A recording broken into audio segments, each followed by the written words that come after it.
पुनीता इस समय प्रयागराज में जहां पर साधु संत और हिंदुत्व का देखिए समागम सजा हुआ है। पुनीता, इल्तिजा के बयान के बाद देखिए साधु संतों में भी नाराजगी है, बाबा बागेश्वर को भी हमने सुना है। पुनीता,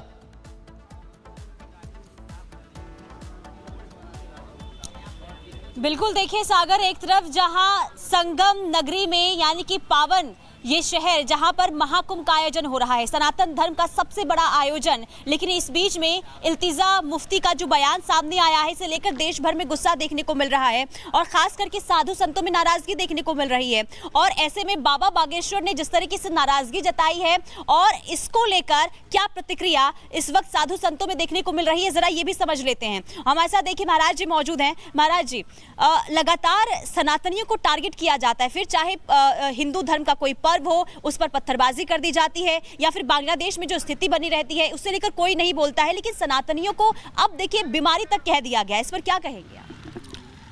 सनातन आदि अनादि है, सब उसी से निकले हुए हैं। ये हमारे सनातन से ही निकले हुए हैं, जितने भी हैं सनातन आदि अनादि है, उसको कोई नहीं तोड़ सकता है और कोई उसको जो है खत्म नहीं कर सकता है। इसका कोई अंत नहीं है, आदि है और उसी से सब निकले हुए, सनातन से बाकी कुछ है ही नहीं। महाराज जी, क्योंकि देखिए इल्तिजा मुफ्ती ने जो ये कहा है कि हिंदू एक बीमारी है, इससे लेकर क्या कहेंगे आप? गलत है ये, सनातन को गाली देना के अपराध है ये, और क्या।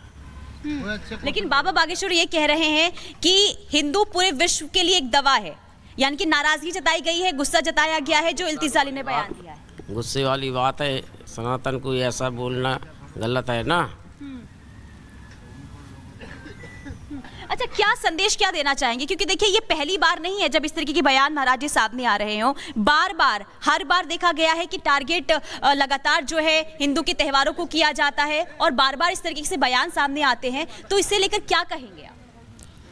ऐसा है, पहले तो महाकुंभ 2024-25 में सभी सनातनियों को कम से कम एक दिन महाकुंभ में बिताना चाहिए, जिससे हमें ये आभास होगा कि सनातन है क्या।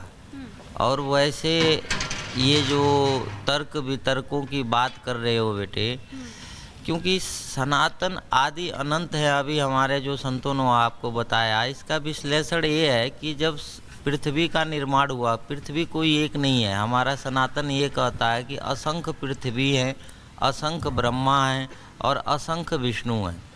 चाँद तारे जितने वायुमंडल में आज ये लोग जो शोध कर रहे हैं, वो आज से कई हजार वर्ष पहले हमारे ऋषि मुनियों ने शोध करके बता चुके हैं। बिल्कुल पुनीता, जिस तरीके से यहाँ पर कहा जा रहा है कि सनातन अभिमान है, तो उसका अपमान लगातार क्यों हो रहा है, और ये बड़ा सवाल लगातार बना हुआ है। बहुत शुक्रिया आपका हमारे साथ जुड़ने के लिए, तमाम जानकारी साझा करने के लिए। इस बीच एक बड़ी जानकारी उत्तर प्रदेश से सामने आ रही है। उत्तर प्रदेश के फतेहपुर में जहां बुलडोजर एक्शन लिया गया है, नूरी जामा मस्जिद के अवैध निर्माण जो है उसको लेकर के कार्रवाई हुई है। तो उत्तर प्रदेश के फतेहपुर में बुलडोजर कार्रवाई हुई है, नूरी मस्जिद का जो अवैध निर्माण है उसको लेकर के एक्शन लिया गया है। यूपी के फतेहपुर से खबर आपको बता रहे हैं, नूरी जामा मस्जिद का अवैध निर्माण पर कार्रवाई। फतेहपुर में सड़क चौड़ीकरण के लिए अतिक्रमण के दायरे में आ रही ललौली स्थित नूरी जामा मस्जिद में आज बुलडोजर चल रहा है। ये तस्वीर आपको दिखा रहे, अतिक्रमण के दायरे में आने वाले हिस्से को तोड़ा जा रहा है।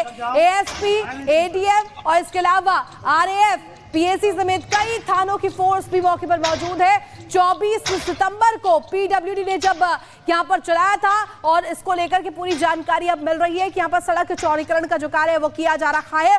और ये जो निर्माण है नूरी मस्जिद का, ये जो इलाका है, ये जो क्षेत्र है, यहाँ जो निर्माण है वो बीच में आकर सड़क के रास्ते पर आ रहा था और इसको लेकर के यहाँ पर एक्शन लिया गया है। तो अवैध अतिक्रमण पर बुलडोजर कार्रवाई की तस्वीरें भी आपको दिखा रहे हैं। नूरी मस्जिद के जो अवैध निर्माण है, जो कहा जा रहा है कि अतिक्रमण कर बनाया गया है, जो निर्माण किया गया है उसे ध्वस्त किया गया है। ये तस्वीर आपको दिखा रहे हैं, प्रशासन का पीला पंजा यहां पर चलता हुआ नजर आ रहा है। अतिक्रमण पर बुलडोजर एक्शन की तस्वीरें फतेहपुर से सामने आ रही है। एक्सक्लूसिव सबसे पहले रिपब्लिक भारत पर हम आपको दिखा रहे हैं, जहां देखिए नूरी मस्जिद पर बुलडोजर चला है। राघवेंद्र हमारे साथ जुड़े हुए हैं, राघवेंद्र का रुख कर लेते हैं। राघवेंद्र, देखिए नूरी मस्जिद पर ये बुलडोजर चलता हुआ नजर आ रहा है। बताया जा रहा है कि सड़क चौड़ीकरण का कार्य चल रहा था और इसी दौरान ये खुलासा हुआ कि काफी ऐसी चीजें हैं जो बनाई गई है अवैध अतिक्रमण करके और एक्शन लिया गया। डिटेल्स आपसे चाहेंगे।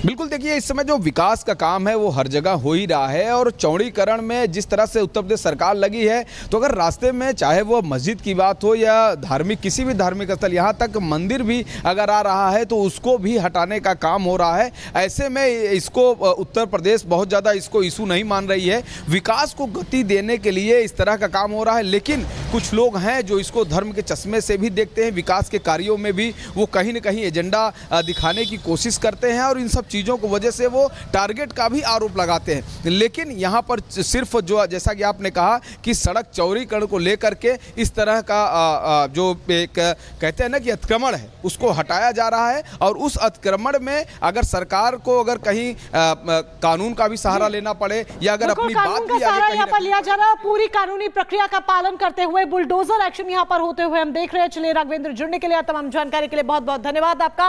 और अब आगे बढ़ते हैं, तस्वीरें आपको बेहद खूबसूरत दिखाते हैं। दरअसल बर्फबारी शुरू हो गई है। उत्तरकाशी, केदारनाथ, बद्रीनाथ धाम की आप बात करें तो यहाँ पर बर्फबारी नजर आ रही है और श्रद्धालु भी इसका जमकर लुत्फ लेते हुए नजर आ रहे हैं। उत्तराखंड के पहाड़ी इलाकों में हुई बर्फबारी ने देवभूमि के सौंदर्य में चार चांद लगा दिए। लंबे इंतजार के बाद आखिरकार मौसम ने करवट बदली और पहाड़ियों ने बर्फ की सफेद चादर ओढ़ ली। बर्फ से ढकी पहाड़ियों और बेहद खूबसूरत नजारे को देखकर जहां स्थानीय लोग खुश हैं, तो वहीं पर्यटक भी प्रफुल्लित नजर आ रहे हैं। केदार धाम में इस सीजन की पहली बर्फबारी हुई, जिसके बाद बाबा भोलेनाथ की केदारपुरी श्वेतमय हो गई। पेड़ हो या फिर पहाड़ों की चोटियां, मंदिर भी बर्फ की सफेद चादर से ढका नजर आया।